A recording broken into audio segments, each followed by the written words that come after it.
Bonjour chers parents tanguais, c'est Docteur Romuald Aïtio-Boton, affectueusement appelé Docteur Choco. Et donc aujourd'hui nous allons parler d'un sujet qui est tout gentil comme d'habitude sur mes petites capsules.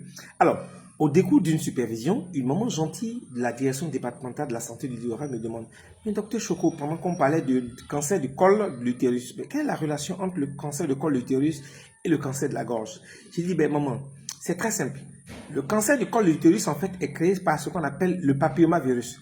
Donc, à chaque pénétration de l'homme, le papillomavirus, en fait, vient s'impacter sur le col de l'utérus. C'est-à-dire que dès que le pénis frappe, le papillomavirus vient s'implanter et au bout d'un certain temps, ça donne ce qu'on appelle le cancer du col de l'utérus.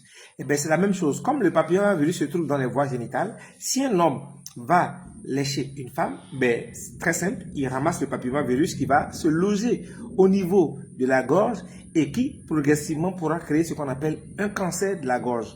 Et donc j'expliquais à cette maman, pour pouvoir prévenir en fait le cancer du col de l'utérus, on faisait la vaccination aux femmes contre le virus du papillomavirus, donc 2 doses, et on est protégé à vie.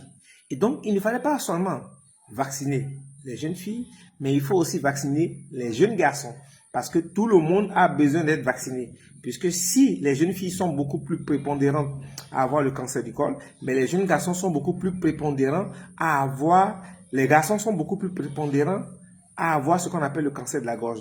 Et il ne faut pas oublier que les filles aussi peuvent avoir le cancer de la gorge parce que lorsqu'elles seront en train de faire ce qu'on appelle la fellation, donc lorsqu'elles vont tenir en fait le bijou de leur hommes dans la bouche et qu'elles sont en train de faire la fellation, elles sont capables également d'avaler le virus par cette voie et avoir aussi le cancer de la gorge. Donc, la seule façon de vous protéger aussi bien contre le cancer de la gorge que le cancer du col de l'utérus, aussi bien chez les femmes que chez les hommes, c'est de faire votre vaccination contre le papillomavirus, Human Papillomavirus. Vaccinons nos enfants à partir de l'âge le plus tôt possible avant qu'ils ne commencent leur premier rapport sexuel. Parce que quand on dit rapport sexuel, ce n'est pas seulement pénétration.